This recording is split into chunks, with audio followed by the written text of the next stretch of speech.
Okay, so there's huge news breaking. A major ceasefire just announced between Israel and Lebanon. And yeah, the headlines are all celebrating this big breakthrough. But the thing is, behind all those diplomatic handshakes, there's a much bigger, way more complex story playing out. So let's get into it, because what looks like a simple regional truce, it's actually a critical flashpoint in this massive standoff between the US and Iran. And trust me, the consequences are already hitting all of us. So here's the official word we're getting from President Trump.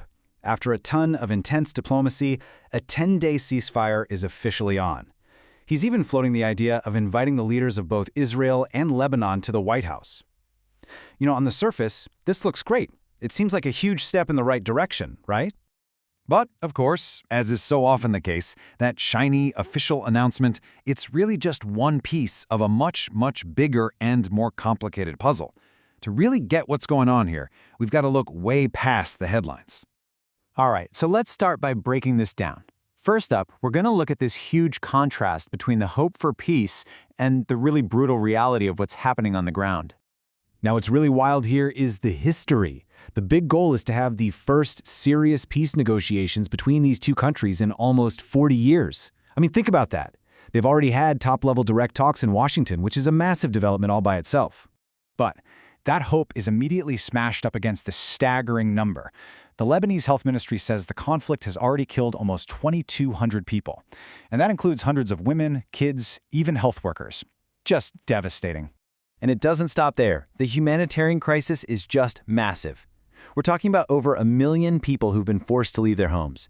See, Israeli attacks have been aimed at creating this so-called buffer zone, and in the process, they've completely flattened entire villages. The scale of it all, it's just immense. And this quote, wow, this really gets to the heart of the problem, doesn't it?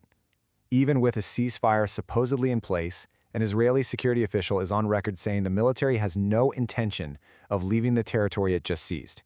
So you see the issue, right? While the diplomats are talking peace, the military facts on the ground are telling us this truce is incredibly fragile. Very, very fragile. Okay, so let's pull back another layer here, because this is where it gets even bigger. The conflict in Lebanon, it's really just a flashpoint in a much larger shadow war that's been brewing between the United States and Iran. Just listen to how the chairman of the Joint Chiefs of Staff describes the U.S. naval blockade of Iran's ports. I mean, what an incredible analogy, right?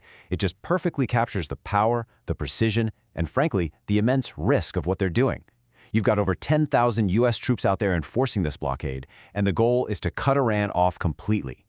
And at the very heart of this whole standoff is one fundamental disagreement. The U.S. position is crystal clear. Their goal is to make sure Iran never gets a nuclear weapon, period. Meanwhile, Tehran has always said, hey, our nuclear program is for peaceful purposes only. And that's the deadlock. That's where we're stuck. But even with all those warships in place, there's a ton of activity happening behind the scenes. Pakistan is stepping up, playing a really key role here, meeting with leaders in Iran and Qatar, trying to cool things down. And this is a big one. The U.S. has gotten assurances from China that they won't be sending weapons to Iran. So, yeah, diplomacy is still very much in the game. All right, now let's zoom all the way out, because this isn't just some regional standoff happening thousands of miles away. It's not happening in a vacuum. The ripple effects are already being felt in every single corner of the global economy. And here's why. It all comes down to this one spot, the Strait of Hormuz. Get this, a staggering 20% of the entire world's oil and gas supply has to pass through this one tiny narrow waterway. So when that gets disrupted, yeah, everyone, everywhere, feels the pain. And we're already seeing the immediate impact. The International Energy Agency is putting out a pretty stark warning. Europe has only about 6 weeks of jet fuel left. Just let that sink in for a second. 6 weeks. If that strait isn't reopened soon, you're looking at widespread flight cancellations and ticket prices just going through the roof. And believe me, the dominoes are already starting to fall. Okay, first, you're going to feel it right in your wallet. Soaring prices for gas at the pump, natural gas, electricity, they're coming. Then there's travel. Lufthansa's subsidiary, CityLine, is already shutting down early because of this. But the chain reaction goes even further. It could threaten our food supply, with the UN warning about a global crisis because fertilizer shipments are disrupted. And for some people, this is intensely personal. There are 150 sailors trapped right now on container ships, stuck in the middle of the war zone. It's just a cascade of crises, one after another. But And here's a little bit of a twist. In spite of all these really dire warnings, the global financial markets, we're talking London, Tokyo, all over, they actually rallied when they heard the ceasefire news. It's like they're betting on pure optimism. It just goes to show you how hungry the global economy is for literally any good sign, any sign of de-escalation. Okay, and for our last piece of the puzzle, let's bring this whole thing back home to Washington, because this international crisis is fueling a really fierce political fight. Just take a look at these numbers. A resolution in the House to limit the president's war powers in Iran, it failed by one single vote. The final tally was 213 to 214. I mean, you literally cannot get a clearer picture of a country that is divided right down the middle on an issue. And that razor-thin division in Washington, it's basically a perfect mirror of public opinion. You've got polls showing that a majority of Americans think the military action is excessive.